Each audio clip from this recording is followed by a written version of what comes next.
할렐루야. 예수님으로 만족합시다.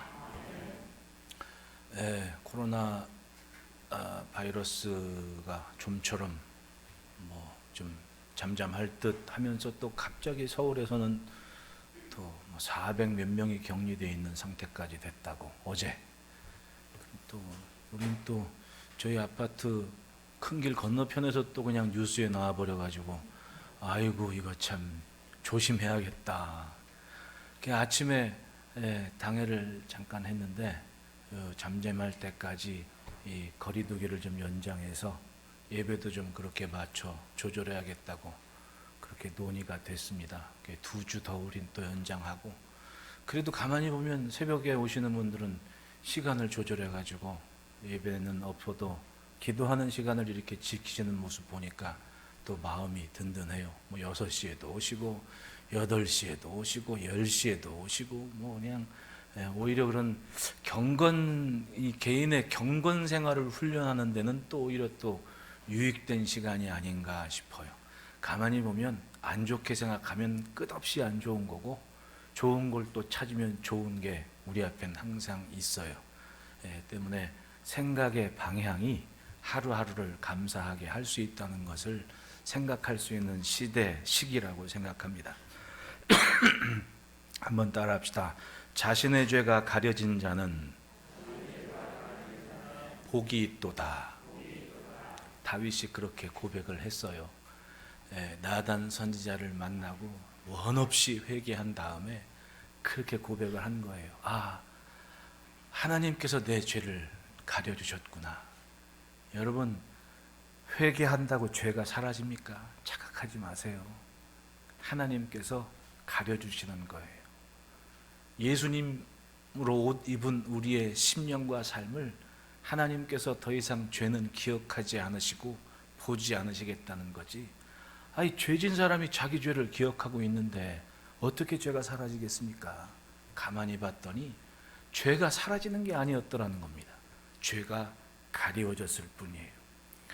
다윗도 자기가 지은 죄 때문에 난 지 얼마 되지 않은 자기 아들이 죽어버렸습니다. 자기 죄 때문이었어요. 그게 죽을 때까지 잊혀지겠습니까? 천국 갈 때까지 잊혀지지 않는 거예요. 제가 얘기했죠. 저희 어머님 얘기. 죽을 때까지 그건 아마 죽는 시간까지 그게 후회가 되는 아픔이고 죄 아닙니까? 그런데 하나님 앞에 설 때는 하나님께서 그걸 가려버리신 거예요. 보지 않으시겠다고. 이 얼마나 큰 은혜입니까? 그래서 다윗이 얘기한 거예요. 허물의 사함을 받고 자신의 죄가 가려진 자는 복이 있도다. 죄가 없어지진 않더라는 거죠. 다만 가려졌을 뿐이다. 그 복을 다윗이 노래하고 있는 겁니다. 언젠가 방송인 강호동 씨가 그런 말을 했어요. 이건 성경적이냐 아니냐의 그런 이야기를 떠나서 세상 사람 사는 이야기니까 그냥 들으셔도 돼요. 강호동 씨가 그런 얘기를 해요. 몇 명 이렇게 둘러앉아 얘기를 하는데 세상 사람들이 인생에는 악재가 있다, 3대 악재가 있다, 이런 얘기를 하면서 그런 얘기를 해요. 자기도 그게 있었다고. 소년 출세가 악재더라고. 자기 삶을 돌이켜 봤더니 자기는 14살부터 씨름판을 평정을 했답니다. 14살부터 씨름판에서 황제 소리를 들은 사람이에요. 얼마나 출세를 했습니까? 자기가 상 받을 때는 공을 자기 선생님 동료들한테 돌려도 결정적으로 선택을 하고 행위에 옮기는 것은 자기 혼자 선택하는 문제니까 자기 스스로가 그런 생각을 했대요. 나는 대단한 일을 이룬 겁니다. 14살부터. 그리고는 20대 방송계에 데뷔해가지고는 데뷔하기 전에 이만기 씨 또 이긴 것도 얼마나 또 대단합니까? 소리 지르고 그냥 이러면서 근데 그런 모습들이 자기에겐 다 악재였다는 거죠. 자기를 교만하게 만들었대요. 자기가 일찍 출세한 게 자기한테는 교만이 됐다는 얘기입니다. 여러 사람 만나 대화를 하다 보면 알게 되는 것들이 있습니다. 그 순간 인생의 연륜이 담긴 말을 듣게 되면 그날은 보물을 찾은 날하고 똑같아요. 내게는 없던 가치를 발견했습니다. 그러니까 선생님들 만나고 동료 목회자들 또 후배들 이렇게 만나서 이런저런 얘기하다 보면 그 내가 경험하지 못했던 그런 인생의 깊이 있는 연륜들을 나는 경험하지 않았지만 가치 있는 것을 내가 듣게 되고 내 것이 되게 만드는 시간이 있습니다. 그날은 보물찾기 한 날이에요. 정말 값진 가치를 내가 갖게 되는 거죠. 사람이 살면서 착각하는 것이 있습니다. 무조건 순탄한 것이 잘 사는 것인 줄 아는 겁니다. 뭐 흔히들 무병장수라고 얘기하지 않습니까? 정말 그래요? 무병이 장수합니까? 무병은 어느 날 갑자기 가요. 반대로 골골 백세라 그러잖아요. 골골 백세다. 시름시름 많은 사람은 오히려 잘 살더라. 사람 사는 게 그래요. 상황이 그렇다는 얘기입니다. 인간의 어리석음을 보십시오. 잘 될 때 죄를 짓습니다. 그래서 무서운 거예요.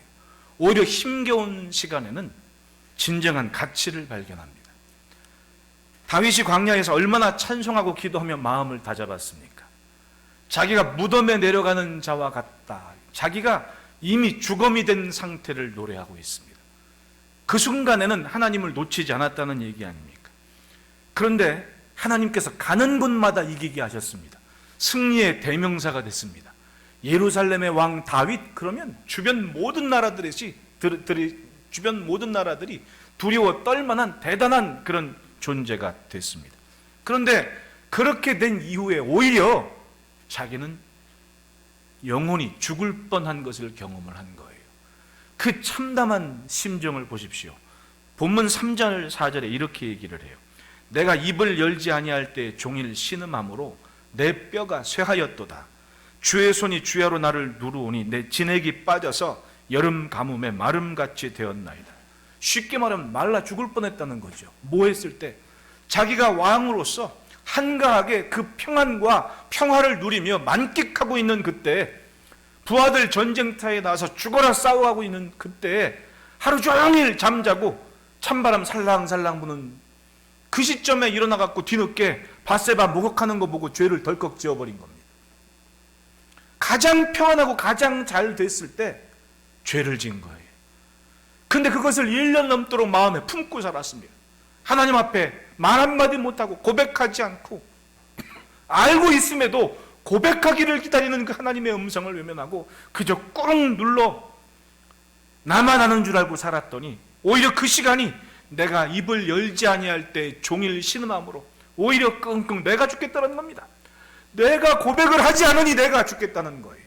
심지어는 고백하지 않고 회개하지 않으니 내 뼈가 쇠하였도다. 뼈가 물러지는 거예요. 우리로 얘기하면 내가 회개하지 않고 사니까 골다공증이 걸려버린 겁니다. 에? 그리고 4절 보십시오. 주의 손이 주야로 나를 누르오니 내 진액이 빠져서. 옛날에 엄마들이 아빠들 기력 없고 이쯤 되면 새벽같이 일어나가지고 약탕께 약달입니다. 에? 그거 저 옹기 이렇게 생긴 거 있잖아요. 이 주둥이 이렇게 된 거. 그거 약 다려가지고 그 뭐예요? 삼배라 그런가? 그거 해가지고 나는 그게 지금 보니까 드럼치 보니까 그게 생각이 나가지고 그걸 이렇게 쳐가지고 쫙 짜면 그 약 그거 모아있던 게 막 진액이 쫙 빠져가지고 그걸 또 이 사발에 담아가지고 잡수라고 주지 않습니까? 에? 그 약사발 약재 짜듯이 꽉 짜는 거예요. 뭐 했을 때? 내가 죄를 회개하지 않으니까 내 영혼에 내 인생을 아예 하나님께서 삼배보자기에 놓고 약 짜듯이 진액을 짜버리더라는 겁니다. 그래서 어떻게 내가 여름 가뭄에 마름같이 되었다고 그렇게 고백을 하고 있는 겁니다.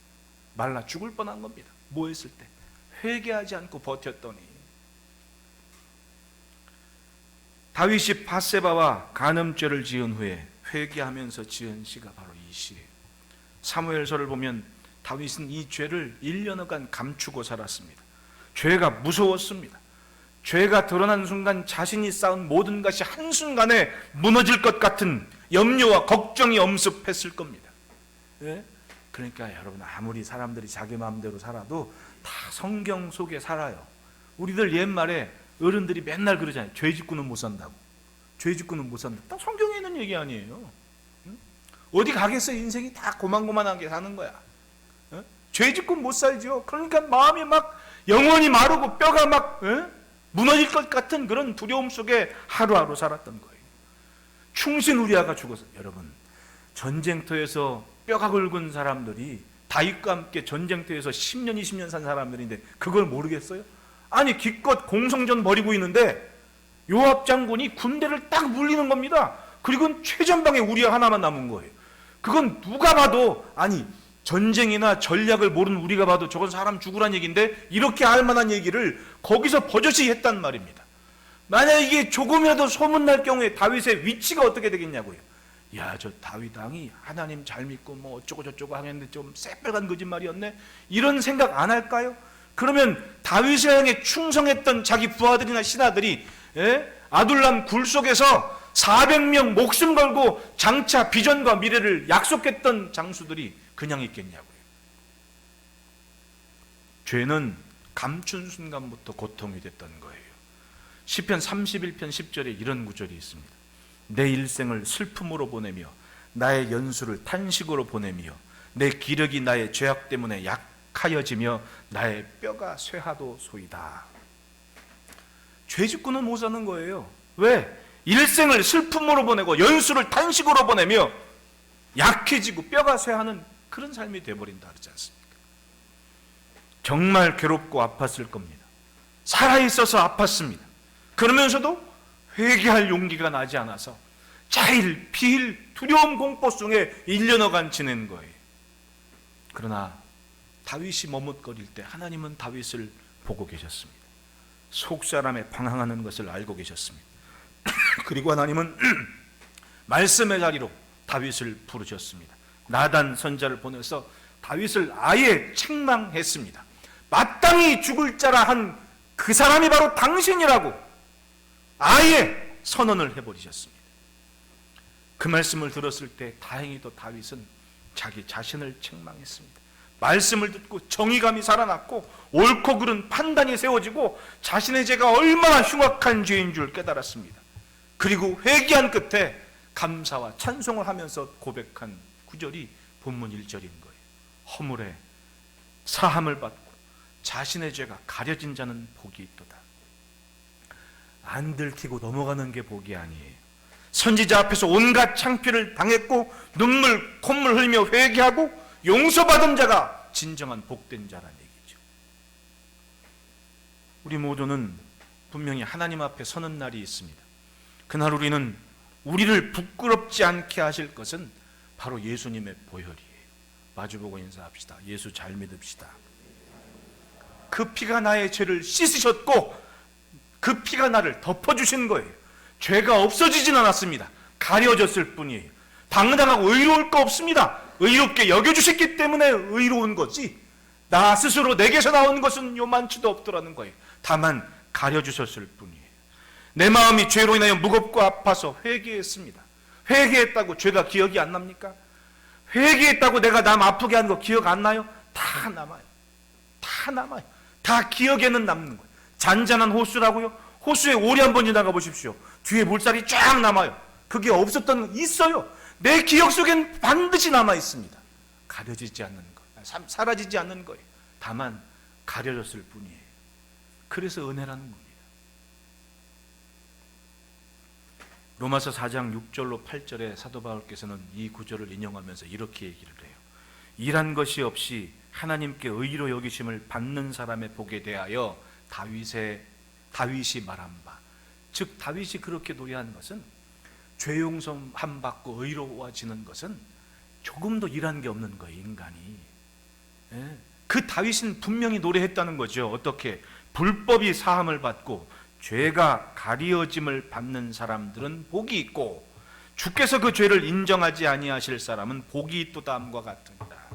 즉 죄는 있어요. 근데 하나님께서 의롭게 여기시고 죄로 인정하지 않으신다는 얘기입니다. 누구 때문에? 예수님 때문에. 예수 잘 믿어야 돼요. 정신 차리고 믿어야 돼요. 세상의 문화들이, 세상의 질서들이 이제는 점점 안티크라이스트, 즉 적그리스도로 만연된 세상이 되어버립니다. 이제는 아예 10년 전에 영국의 변호사가 와서 평등법 통과하면, 차별법이니 평등법이 통과하면 한국 교회도 영국 교회처럼 돼버린다고. 목사가 설교해서 동성애 얘기하면 이젠 벌금 300. 여러분, 벌금이 매겨진 순간 나는 빨간 줄이 가는 사람이 된다는 얘기입니다. 목사가 성경에 있는 거 설교했는데 빨간 줄 가버리는 세상이 돼버린다는 얘기는 얼마나 참혹한 세상이에요. 성도들도 마찬가지죠. 이제 함부로 전도도 못하는 겁니다. 이제 보십시오. 코로나 바이러스가 창궐했다. 예배 시간에 이제는 찬송도 못하고 통성기도는 더 이상 못하는 문화가 돼버리는 겁니다. 왜? 비말 때문에. 이제는 마스크 한 몇 달 쓰고 있으니까 자연스럽죠. 요령이 생겨서 이제 얇은 마스크 쓰지요. 이제 문화가 돼버렸습니다. 통성기도 큰일 나는 시대가 돼버린 겁니다. 이제. 위생적이지 못하다고. 찬송이 어떻게 찬송해요? 박수치고 찬송한다고요? 뉴스에 나오죠. 성도들에게는 지극히 자연스럽게 은혜 받는 시간인데 사람들한테는 저거 비말 전파시키는 행위가 돼버리는 겁니다. 우리는 그동안 너무 잘 살았어요. 너무 잘 살았어요. 어릴 적에 소년중앙 보면 그땐 제가 어릴 적엔 20세기였습니다. 여러분 21세기가 되면 미래사회를 딱 얘기하는데 뭐 종종 얘기하지 않습니까? 버스가 차장언니가 사라진대요. 요즘 잘하는 애들한테 차장언니가 뭔지 아냐고 물어보십시오. 몰라요. 본 적이 없으니까. 근데 그때 당시에는 21세기 차장이 사라진다. 그걸 어떻게 생각해요? 충격을 받았습니다. 차장언니가 사라진다고? 응? 아니 배를 누르면 버스가 정류장에 쓴대. 나는 그게 이론적으로 내 머리는 아주 납득이 안 되는 겁니다. 그렇게 좋은 세상이 되나? 근데 지금 됐어요 안 됐어요? 20세기 돼서 20세기에 금방 됐단 말이죠. 정말로 우리가 익숙하게 느끼니까 이게 놀라운 일이 아니지 대단한 사회를 지금 살고 있는 겁니다. 누릴 것 다 누리면서 가장 편하고 가장 누릴 것이 많은 시대. 다윗이 하루 종일 잠자고 해 떨어질 때 일어나는 그때하고 똑같은 거예요. 그리고 걱정 없이 살면서 그리고 딱 봤더니 밧세바가 목욕을 하고 있는 겁니다. 허탄한 것에 마음을 빼앗겼습니다. 보지 말아야 될 것을 봤으면 눈 감고 돌려야만 됐습니다. 요셉 보십시오. 보디발의 아내가 자기를 유혹할 때 요셉은 어떻게 했습니까? 대체 도망갔습니다. 옷이 벗겨진 줄도 모르고 때요. 여러분 고대 사회의 의복이라는 것이 지금처럼 뭐 속옷 입고 이런 게 아니에요. 혼율바 같은 거 뒤집어 층층 뒤집어 쓰고 이렇게 내리고 있는 게 저지. 그러면 그 보디발의 아내가 죄송합니다 엄마들 아줌마들이 힘이 세요 약해요? 아줌마들은 힘이 세가지고 청년 하나 건사하는 거 우습습니다. 근데 그 아주머니가 요셉을 딱 붙잡는 겁니다. 요셉이 어떻게 버텨? 내가 살 길은 도망가는 길이다. 그리고 내채 도망가니까 그 옷이 벗겨진 거예요. 쉽게 말하면 요셉은 빨가벗긴 채로 도망가는 거예요. 그렇게 해서라도 나는 죄를 짓지 않겠다는 마음이 있었다는 얘기 아닙니까? 그러니까 요셉이 대단했던 거예요. 근데 다윗은 누릴 것 다 누리는 왕이 자기 충신 부하 그걸 몰라요? 그러니까 누군지 알아보고 오라고. 그걸 몰라서 보냈겠냐고. 알면서도 그런 거 아니에요. 그러니까 신하가 와가지고 저 우리아의 아내 밧세바가 아니에요 이렇게 알면서 왜 그러냐는 뜻으로 물은 거 아닙니까? 그러니까 데리고 오라. 이게 다윗의 흉악한 죄인 거예요. 우리를 보십시오. 누릴 것 다 누리고 살았습니다. 그런데 가장 살기 좋은 시대, 가장 윤택한 때를 보낸다고 하지만 없다 하지만 할 것 다 하고 사는 시대에 생명의 근원 되신 하나님을 놓쳐버린 겁니다. 내 힘으로 생 것 같고 내가 한 것 같고 내가 이룬 것 같고 그렇게 살다가 어느 순간 아예 단절을 맛보게 됐죠. 다른 나라도 못 가고 이웃과 이웃 사이에서 성도들 간에도 손도 못 잡고 인사도 멀리서 모이면 큰일 나는 다 흩어버리신 겁니다. 여러분 창세기 11장을 보세요. 인간이 밥을 따쌌고 조화라고 흩어지면 하자 할 때 하나님께서 어떻게 흩어버리셨습니까? 말이 통하지 않게 단절을 시켜버렸습니다. 눈 뜨고 보는데 서로 교제를 못하는 거예요. 그리고 나라에 말 통하는 사람끼리 모여 산 게 바벨탑 사건 아니에요. 지금 보십시오. 다 자기들 나라끼리 자기들 나라 안에서 거기서 딱 멈춰 사는 거예요. 이거 뭡니까? 하나님의 경고 아닙니까? 경고예요. 한순간에 무너뜨릴 수 있다는. 정신 차려야 돼요. 영성을 회복하고 믿음을 회복해야 됩니다. 이럴 때일수록 예배의 자리를 지키고 기도하는 시간을 놓치지를 말아야 돼요. 예배가 있으면 목숨 걸고 오고 기도하고 싶은 성전에 시도 때도 와서 성전 없이 와서 기도하고 가야 되고. 난 그래서 여러분들한테 은혜를 받아요. 이렇게 보면 시도 때도 없이 뭐 새벽에 또 오고 밤늦게 또 오고 알아서 그냥 다 지킬 거 지키면서 사는 그 모습의 은혜가 받아요. 예배가 없을까 봐 예배 있는 시간에 막 사력을 다해서 막 주일날 아침 8시부터 와가지고는 오히려 11시 예배는 막 늦게 오는 사람이 있는데 8시 반 예배는 8시부터 와서 앉아 계시더라니까.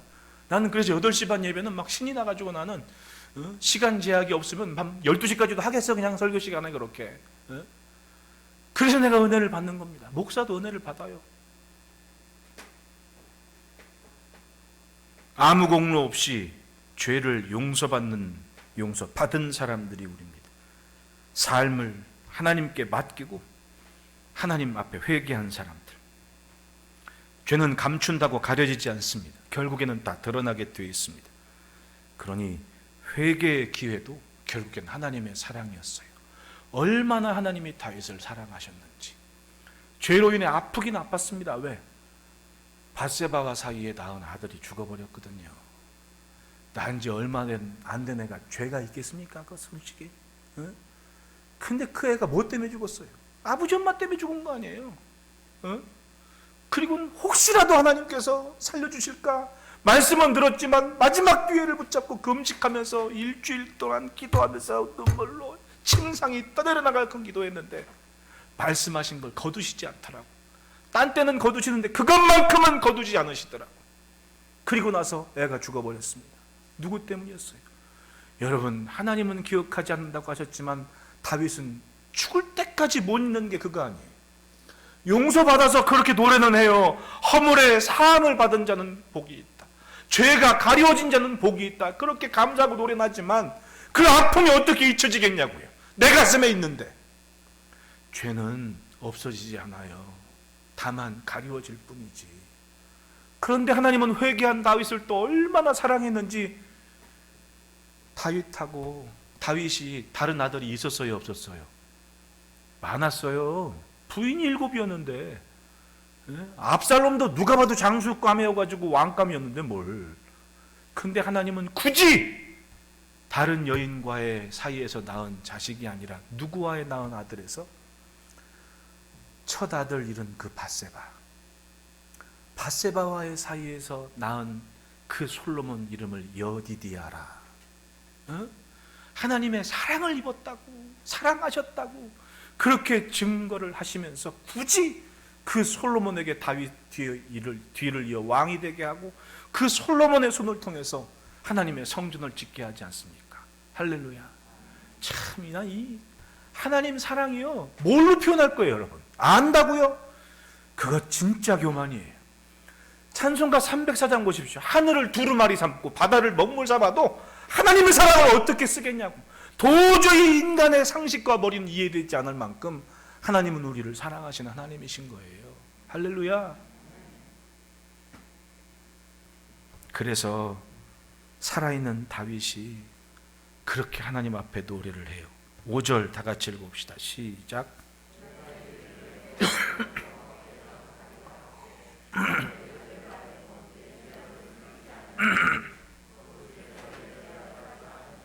아멘. 회개하는 시간은 주님의 은혜를 누리는 시간입니다. 그리고 하나님 앞에 내 죄를 가리워주시는, 하나님이 가리워주시는 그런 시간이에요. 그것이 곧 일입니다. 그동안 함부로 살아온 죄를 회개해야 됩니다. 교회도 나라도 민족도 다시금 바벨탑 앞에 서서 하나님 잘못했습니다. 그리고 시작해야 될 때입니다. 죄 가리움을 받고 하나님이 준비하신 복을 가장 중요한 복으로, 가장 가치 있는 복으로 여길 수 있는 것이 믿음인 거예요. 여러분, 우리 그렇게 삽시다. 그래서 따라합시다. 유혹이 접근할 때 기도해야 산다. 6절에 이로 말미암아 모든 경건한 자는 주를 만날 기회를 얻어서 주께 기도할지라 진실로 홍수가 범람할지라도 그에게 미치지 못하리이다. 왜 죄를 짓습니까? 유혹이 있습니다. 죄 짓기 전에 분명히 유혹이 있어요. 그리고 헛된 약속 듣습니다. 이거 하면 좋아, 이거 하면 평안해, 이거 하면 아주 합당해. 나 자신을 설득해요. 뭐가? 죄가. 이게 하나님 앞에 죄인 줄 모르고 설득을 당하고 그 약속을 믿어요. 그래서 성도로서 하나님의 자녀로서 지켜야 할 그 자리를 그냥 떠나버립니다. 뭘 믿고? 죄와의 약속을 믿고. 다윗을 보십시오. 멀쩡히 남의 집 창문 너머에 이루어진 일을 구경하고 있었습니다. 정상적인 사람이라면 눈 돌리고 딴 데 자리를 피했어야죠. 앞서 요셉처럼 내가 빨개 벗김을 당할지라도 그 죄에 짓지 하나님 앞에서 죄질 수 없다 그리고 도망가는 게 맞죠. 그 왕궁에서 자기가 무슨 600만 불의 사나이 스티브 오스틴도 아니고 그걸 뚫어지라고 쳐다보고 있는 거야. 또도도도도도도도도 그거 알죠? 요거 아는 척하지 말라니까 진짜 아는 척들 안 하시네. 또도도도도도도 이거 알면은 또 연륜이 계신 분이라고 소리를 듣거든. 또도도도도도도도 보인단 말이지. 그걸 보고 있더라는 거예요. 자기가 무슨 선녀 나무꾼 찌는 것도 아니고. 그러면 도망갔어야지. 그걸 또 기다리고 죽지고 보고는 자기 신하한테 저 여인이 누구야? 그렇더라는 거죠. 죄된 장소를 떠나지를 않았습니다. 죄는 멀리하지 않으면 가까이 와요. 친한 줄 압니다. 같이 갈 줄 압니다. 거절하지 않으면 친구인 줄 알아요. 죄가 그렇다는 말입니다. 다윗은 이내 생각하지 말아야 될 것을 생각하고 실행에 옮깁니다. 사무엘하서 11장 말씀 그 여인이 누군지 알아보게 하고 안 닿으면 그 여인을 데려오게 하고 기어이 동침하고 맙니다. 그 다음 어떤 일이 벌어집니까? 성경을 보면 참 죄 짓고는 못 산다는 말이 딱 맞는 게 사무엘하서 11장 4절에 다윗이 전령을 보내어 그 여자를 자기에게로 데려오게 하고 그 여자가 그 부정함을 깨끗하게 하였으므로 더불어 동침함에 그 여자가 자기 집으로 돌아가니라. 5절에 그 여인이 임신함에 사람을 보내 다윗에게 말하 이르되 내가 임신하였나이다. 자, 여인을 왕의 처소로 불러들이고 동침을 했습니다.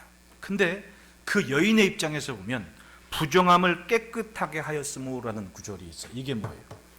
레위기에 보면 여인들은 월경을 하는 기간, 즉 피를 흘리는 시간에는 부정하다 해서 접촉과 외부 활동을 구별하는 겁니다. 단절을 하는 거예요. 그게 거룩의 예식이었습니다. 유대인들에게는. 그걸 지킨 거예요. 그 다음 그것이 끝났을 때는 정결 예식, 깨끗하게 몸을 씻고 다시금 원래의 일상으로 돌아가는 것이 율법이었습니다. 그럼 밧세바는 율법을 잘 지키는 여인이었어요? 아니었어요?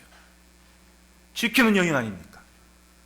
그러면 상식적으로 이제 그건 넘어가고 그 다음 의학적으로나 상식적으로 볼 때 월경이 끝난 다음 남자와 동침을 했습니다. 임신을 해요? 안 해요?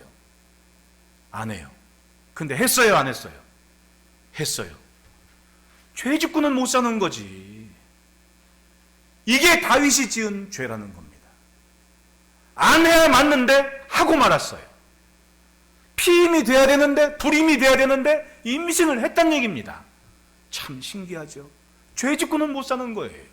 뭔가 하나에 죄의 열매가 있었다는 얘기입니다. 이건 비단 다윗과 밧세바와의 문제만이 아니었습니다. 그 사이를 오간 사람들도 다 문제예요. 심부름한 사람들, 죄에 끌어들였다는 겁니다. 누가? 왕이 자기 신하들을 왕권을 가지고 자기 부하들을 죄에 끌어들였다는 얘기입니다. 차라리 그 시간에 기도하러 갔으면 다른 사람들은 멀쩡하게 냅뒀을 거 아니에요.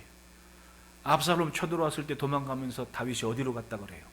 하나님을 경외하는 마루턱까지 올라갔다고 얘기해요. 기도하던 자리까지 갔다고. 그 믿음, 그 기도의 자리를 지켰으면 뭐하러 하루 종일 잠잤으면 정신 멀쩡할 때 기도하러 간다고 차라리 감난산을 올라갔으면 죄는 안 졌을 거 아니에요. 이게 다윗의 삶이었어요. 죄의 유혹이 찾아왔을 때에 기도의 자리가 없었음. 그 이유가 다윗이 죄에 설득된 이유였던 겁니다. 승리가 계속되고 적들이 하나둘씩 항복하고 결국은 어느 순간 기도의 자리, 경건의 자리를 잃어버리더라는 겁니다. 사도 바울께서 말씀하십니다. 그런즉 선줄로 생각하는 자는 넘어질까 조심해라. 잘 나가는 것처럼 생각될 때 넘어질 걸 생각해야죠. 사람이 얼마나 아둔합니까?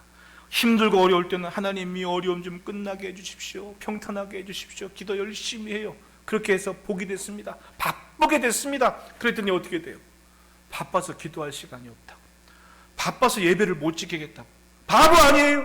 바쁠수록 기도하고 바쁠수록 예배하는 것만큼 생명으로 지켜야지. 왜? 그것 때문에 복이 됐는데. 근데 어느 순간 그 본분을 잃어버려요. 그리고 주신 복에 치여서 하나님께 기도하는 자리가 아니라 밧세바에게 눈이 팔려서 자기와 가치를 잃어버리는 겁니다. 그게 다윗이었어요. 우리 시대의 문제 아닙니까? 사탄의 유혹은 한숨 돌릴 때 찾아왔습니다. 어느 때입니까? 왕들이 다 전쟁하는데 다윗의 충신들은 굳이 왕까지 가실 이유가 뭐냐고. 우리로 충분하다고.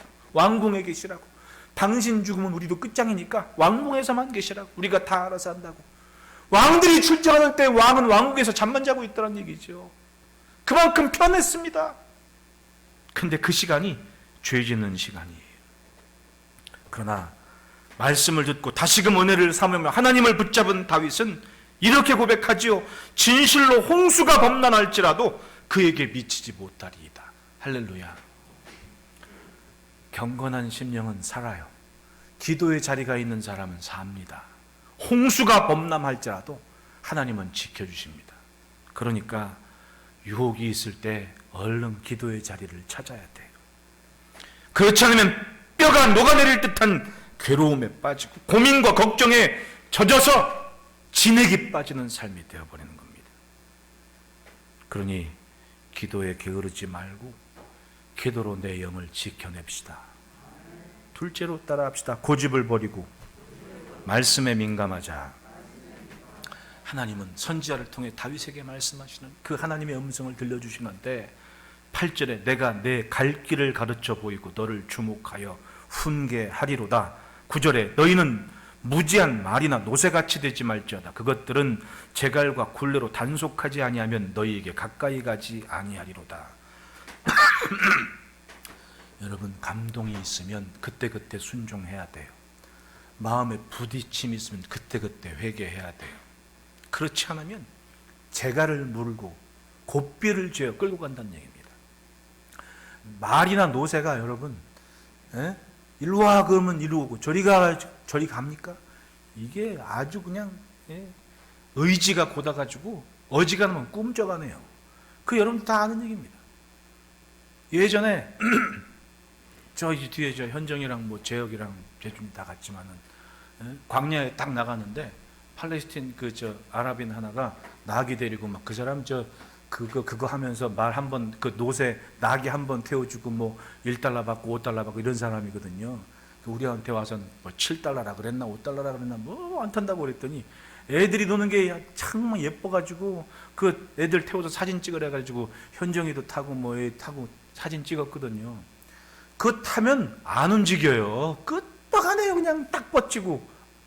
사람 타면 안다 그러잖아요. 말들이. 노새도. 그러니까 나귀가 뻗치고 그냥 있는 겁니다. 예전에 서부 영화 보면 이렇게 가죽 부츠 입은 아저씨들이 딱 떠나면 가죽 부츠 뒤에 뭐가 달렸어요? 아이, 이게 톱니 같은 거 동그란 거 이렇게 달려있잖아요. 서부소년 차돌이 이런 거 안 봤어요?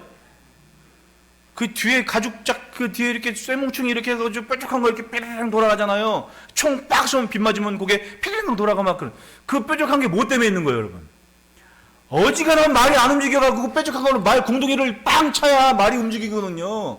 그냥 맨발로 뚝뚝 안 가야 말이 얼마나 힘센데요.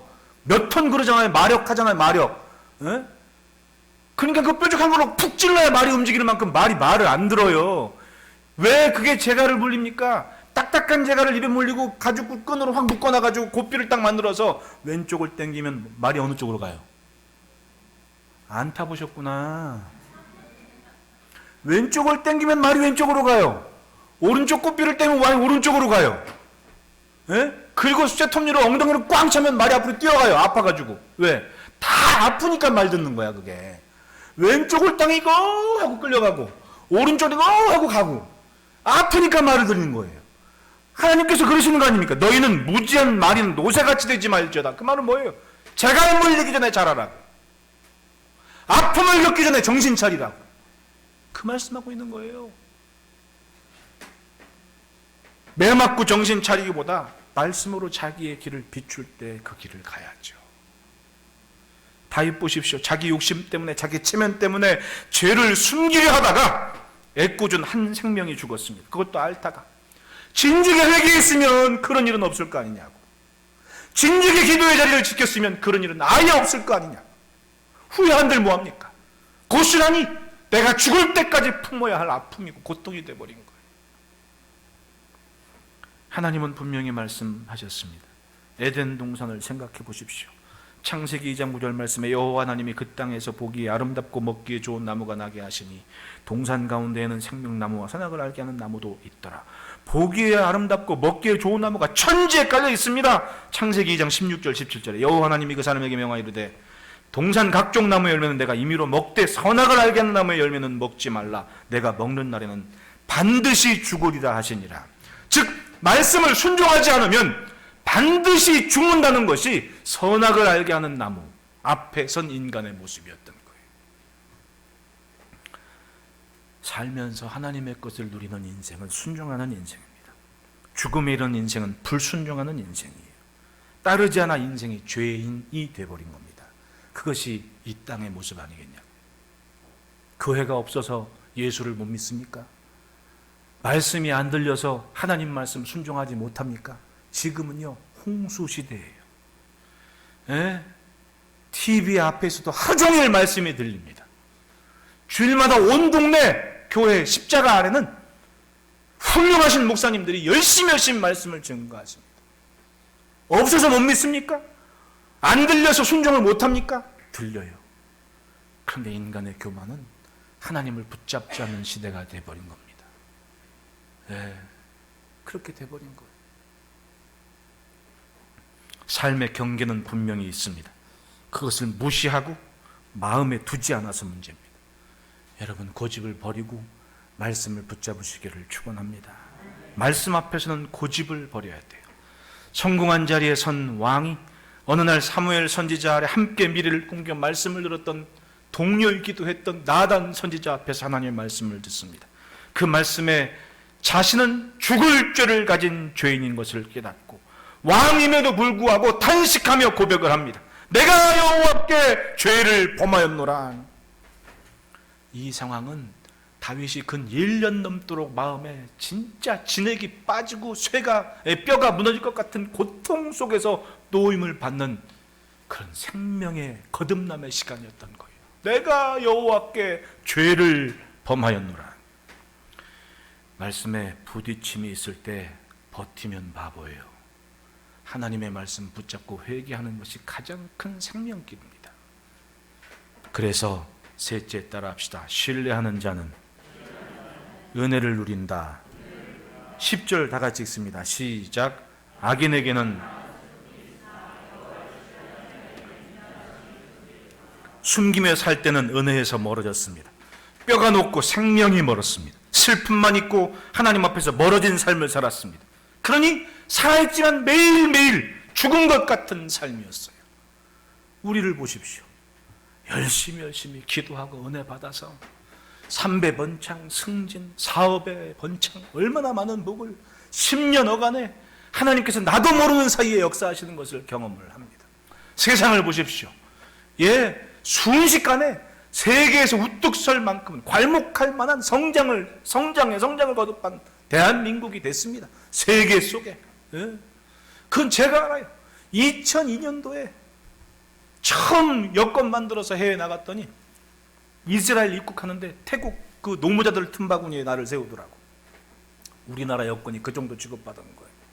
근데 권사님들 10년 만에 권사님들 모시고 선지지 답사간다고 딱 터키니 이스라엘이 딱 들어갔는데 아주 박수 쳐주면서 그렇게 막 환영을 하더라고. 우리나라 여권의 위상이 이렇게 달라지는 거예요. 그러니 지금은 오죽하겠냐고. 처음 2008년에 미국 가는데 여권 잊어버리지 말라고. 왜? 그거 없어지면 미국 비자 딱 찍힌 거는 1,000만 원짜리라고. 1,000만 원? 이렇게 발전했어요, 우리나라가. 그런데 그동안 그렇게 기도하며 예배하며 살아온 사람들이 세상에 좋아서 주신 복이 좋아서 마음 빼앗기고 밧세바한테 정신 팔리고 여기저기 해가라고 다니다가 하나님 앞에서의 자리를 놓친 순간 하나님의 자녀가 정신 못 차리니 여러분 창세기 보십시오. 복 있는 사람이 사는 땅을 복된 땅으로 만드시는 거예요. 믿으십니까?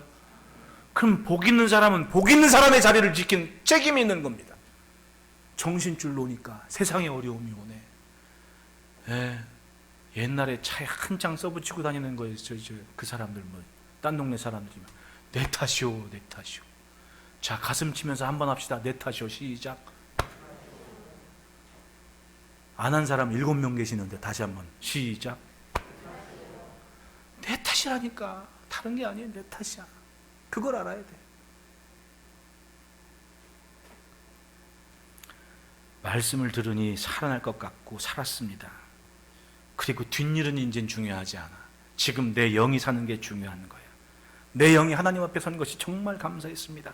그래서 외칩니다. 11절 다 같이 시작. 너희 의인들아.